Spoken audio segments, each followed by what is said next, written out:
Alléluia, alléluia, alléluia, alléluia, alléluia, alléluia, alléluia. Bien-aimés, shalom.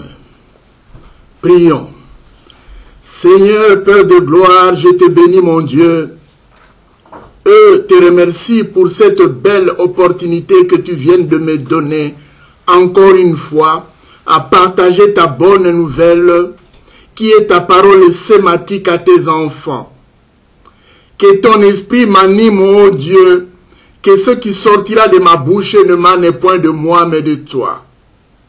Adonai, je prends l'autorité contre toute principauté nuisible en ces lieux.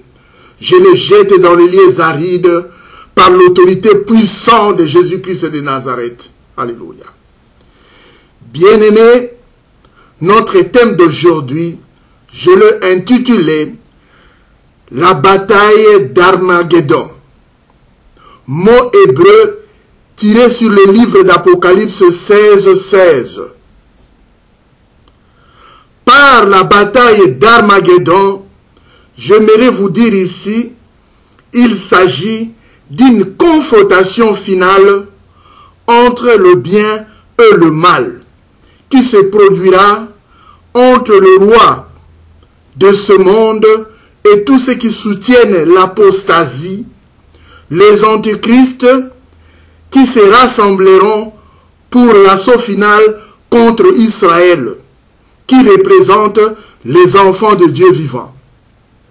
Israël que je suis en train d'épingler, ce n'est pas dans le sens d'un État, mais plutôt ceux qui ont reçu le Seigneur Jésus-Christ dans leur vie comme Seigneur et Sauveur et qui le prient en esprit et en vérité bien-aimés. C'est une guerre à la fois spirituelle et physique bien-aimée. Nous verrons ensemble dans la Bible, il y avait eu plusieurs combats jusqu'à présent en ce sens, bien-aimés. Lorsque l'Éternel Jéhovah Sabaoth avait dit aux enfants d'Israël, après la libération bien sûr, d'aller s'installer à la terre promise, qui est le Canaan. Ces terres n'étaient pas vides. Ils avaient pour plus d'ample précision des gens qui y vivaient, à l'exemple des enfants d'Anak et tant d'autres bien-aimés. Exode 23, 20 à 23, la Bible déclare, « Voici, j'envoie un ange devant toi pour te protéger en chemin et pour te faire arriver au lieu que je préparais. Tiens-toi sur tes gardes en présence et écoute sa voix. Ne lui résiste point, parce qu'il ne pardonnera pas vos péchés, car mon nom est en lui. Mais si tu écoutes sa voix, et si tu fais tout ce que je te dirai, je serai l'ennemi de tes ennemis et l'adversaire de tes adversaires bien-aimés. L'ange marchera devant toi et te conduira chez les Amoréens, les Eusiens, les Phérésiens, le Cananéen, les Éviens et les Jébousiens. Je les exterminerai, dit l'Éternel des armées. Donc, ça signifie que Dieu a donné l'ordre aux enfants d'Israël d'écraser tous ceux qui vont trouver humainement en ces terres. La preuve en est qu'il y en avait eu des combats presque partout avant que ce peuple accède à ces terres. Je crois qu'il y a ceux qui payent la sanction de ces choses jusqu'à ces jours, bien-aimés. Ce fut, bien-aimé, une décision émanant de la souveraineté de l'Éternel. Maintenant, la question est de savoir pourquoi l'Éternel a-t-il agi ainsi Bien-aimés, c'est suite à leur mauvais comportement. Ceux qui occupaient ces terres furent égarés de la philosophie spirituelle de Dieu. Bien qu'ils n'étaient pas le même à ses comportements, même les Égyptiens agissaient autant. Mais est-il que la souveraineté de Dieu l'a poussé à choisir le Canaan comme leur terre d'atterrissage pour toujours, vu les alliances que Dieu avait à l'époque avec ses enfants. Bien-aimés, le combat d'Armageddon est une bataille que Dieu engagera pour détruire les forces du mal.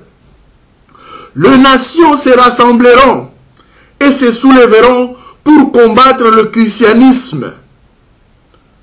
Donc elles s'organiseront avec le roi, avec les occultistes, toutes tendances confondues, les sorciers, les féticheurs, tant bien d'autres, bref, les acolytes du diable.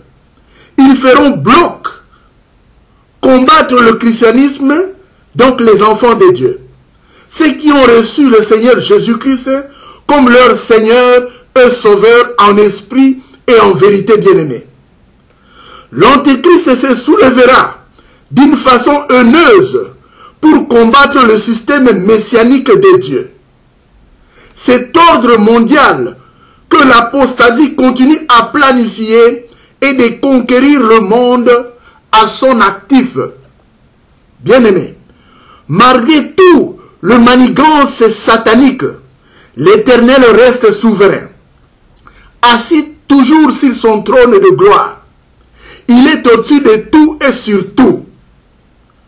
Quand il est avec sa légion d'armée, il s'appelle l'Éternel des armées, Jéhovah Sabaoth. Et quand il se bat, il change d'appellation, il s'appelle maintenant El Shaddai, mon Dieu. Il est le vrai Dieu. Je prends un exemple. Juge 4, 15. La Bible déclare: l'Éternel mit en déroute devant Barak par les tranchants de l'épée Sisera, tous ses chars et tout le camp. Donc il avait pris, Sisera avait pris la clé du champ, il avait fui, bien-aimé. Donc ceci démontre que si l'Éternel est pour nous, qui sera contre nous?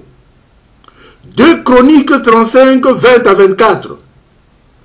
La Bible dit: après tout cela, après que Josias eut repéré la maison de l'Éternel, Néco, roi d'Égypte, monta pour combattre à Carchemish sur l'Euphrate.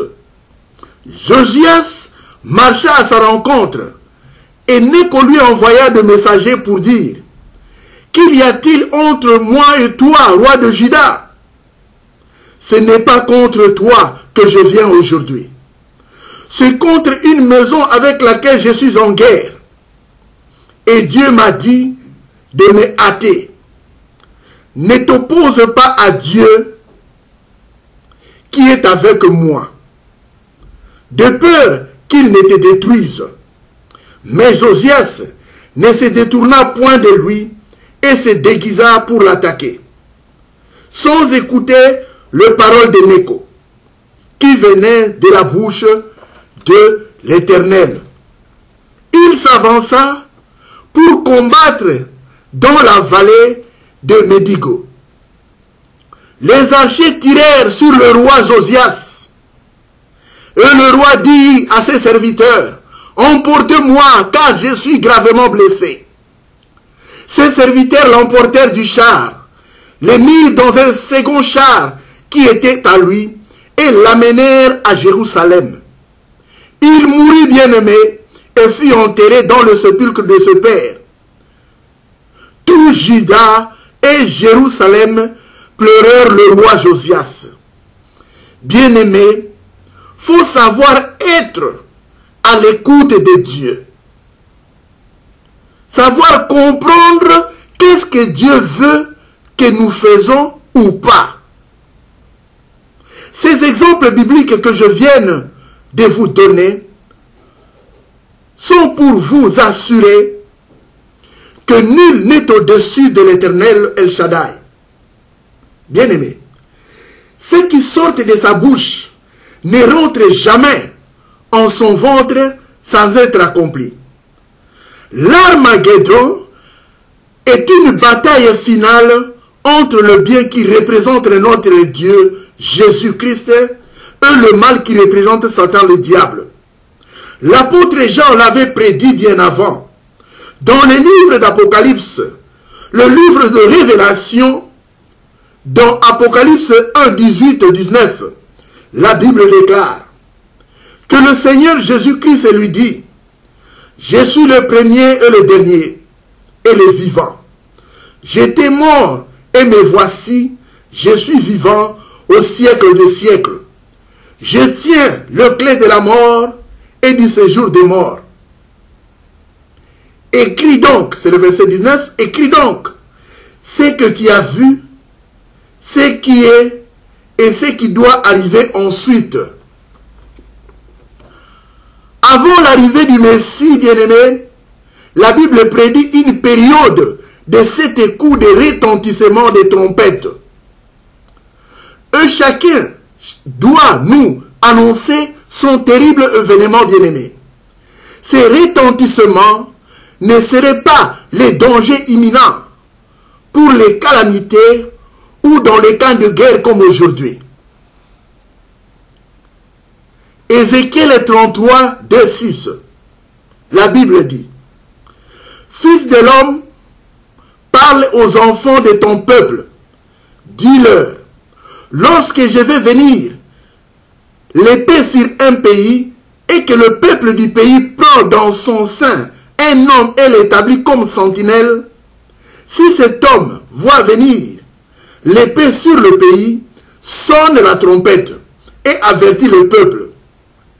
Et si celui qui entend le son de la trompette ne se laisse pas avertir et que l'épée vienne le surprendre, son son sera sur sa tête. Il a entendu le son de la trompette, il ne s'est pas laissé avertir. Son son sera sur lui. S'il se laisse avertir, il sauvera son âme.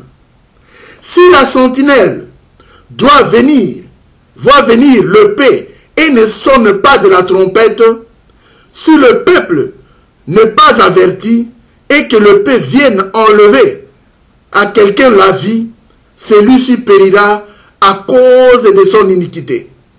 Mais je redemanderai son sang à la sentinelle bien-aimée, dit l'Éternel, avant le retentissement de la 7e trompette, pour annoncer l'arrivée du Messie.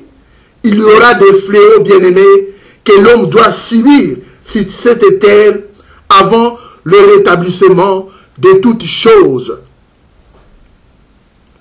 Apocalypse 16, 4 et 11.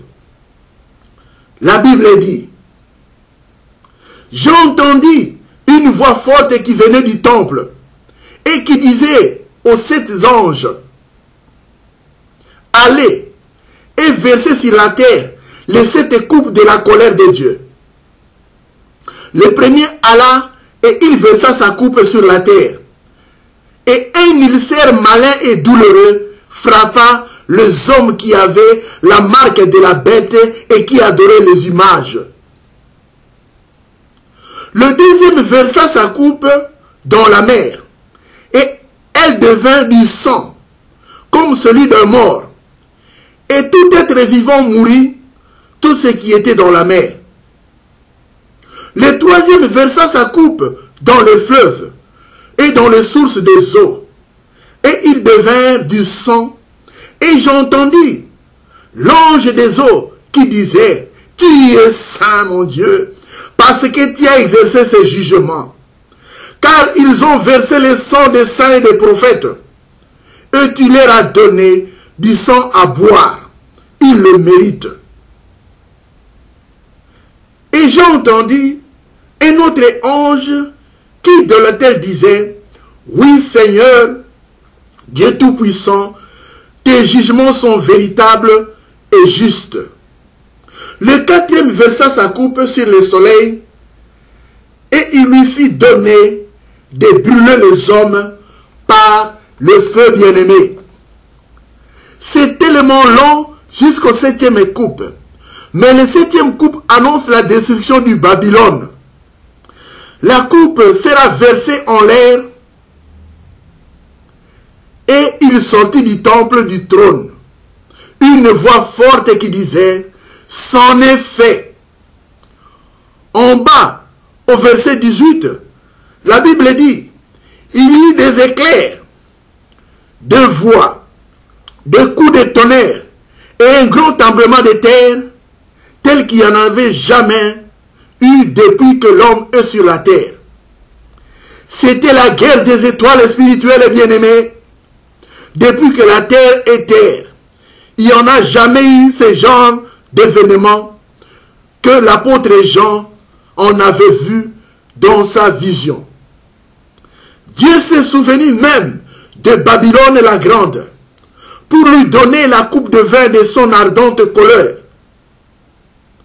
Voire même, l'apôtre Jean a entendu du ciel une autre voix qui disait « Sortez du milieu d'elle, mon peuple, afin que vous ne participez point à ce péché et que vous n'ayez point part à ces fléaux. » Deux personnes ne peuvent pas se convenir de marcher ensemble s'ils ne s'entendent pas, bien-aimés, s'ils ne s'entendent pas, bien-aimés. Toujours à l'Apocalypse 20, 2 et 3, la Bible dit « Il saisit le dragon, le serpent ancien, qui est le diable et Satan. Il le lia pour 1000 ans. Et le jeta dans l'abîme, fermant et scella l'entrée dessus de lui, afin qu'il ne séduise plus les nations, jusqu'à ce que le 1000 ans soit accompli. Après cela, il faut qu'il soit délié pour peu de temps. » Alléluia. Bien-aimé, Satan sera réduit jusqu'à son dernier plus petit exposant, bien-aimé. Il sera réduit par les fléaux de Dieu, les fléaux de l'armée de l'Éternel, piloté par le super archange Michael, bien-aimé. Convertissez-vous dans le Seigneur, car la Bible dit dans Ésaïe 55 et 11, « Ainsi en est-il de ma parole qui sort de ma bouche. Elle ne retourne point en moi sans effet, sans avoir exécuté ma volonté et accompli mes desseins. » Ce qui veut dire, tous ces fléaux écrits au livre d'Apocalypse 16, de chapitre 1 au verset 21, vont s'accomplir. Sur ce, me voici en train de sonner l'alarme, étant sacrificateur de l'Éternel. Changez vos vies. Suivez le Seigneur Jésus-Christ en bonne et due forme, sans hypocrisie. Satan le diable, le père des antivaleurs, vous ment. Il sera lié, bien-aimé, d'un moment à l'autre.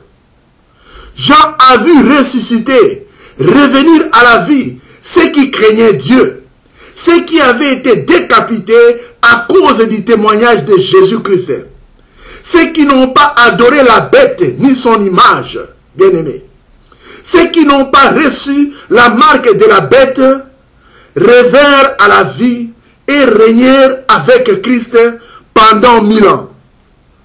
Alors, vous qui faites l'occultisme, vous qui êtes animés par l'esprit du fils de la rébellion, réfléchissez un peu. Si aujourd'hui, le Christ revenait et que les fléaux de l'armée de Dieu agissaient maintenant, la Bible dit, votre patron, le serpent ancien, sera ligoté. Si le boss est jeté dans l'abîme, quel sera le sort de ses ouvriers, de ses serviteurs, de ses acolytes? Répondez-vous, bien-aimés.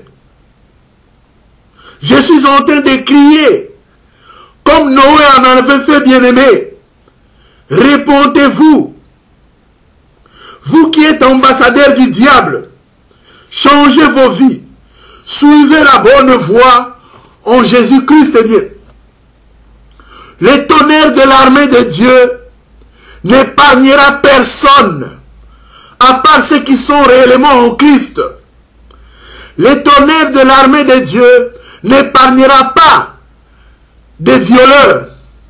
Le tonnerre de l'armée de Dieu n'épargnera pas des sorciers. Le tonnerre de l'armée de Dieu n'épargnera pas ceux qui font des antivaleurs, bien-aimés. Le tonnerre de l'armée de Dieu n'épargnera pas de voleurs, n'épargnera pas tous ceux qui se reprochent d'avoir fait quelque chose d'anormal à son prochain. Ils seront victimes devant les tremblements de terre, devant les éclairs, devant les tonnerres de l'armée de Dieu. Parce qu'il n'y aura pas de pardon. L'archange Michael viendra avec sa légion, avec les flèches de feu et des chevaux de feu, pour vous combattre, bien-aimés. Ça ne sera pas de la plaisanterie. Vous qui blaguez, qui preniez à la légère le Saintes Écritures de Dieu vivant. Venez et plaidons, dit l'Éternel, dans Ésaïe 1,18, si vos péchés sont comme le cramoisi, ils deviendront blancs comme la neige. Répondez-vous, bien-aimés. On s'approche à la bataille d'Armageddon. Christ vous aime, il s'est humilié sur la croix par son sang pour que vous ayez la vie. Portez les fruits dignes de la repentance. Dans Apocalypse 22, 14, la Bible dit, « Heureux ceux qui lavent leurs robes, en fait d'avoir droit à l'arbre de vie, et d'entrer dans le porte de la ville. Celui qui, assis sur le trône, dressera sa tente sur vous.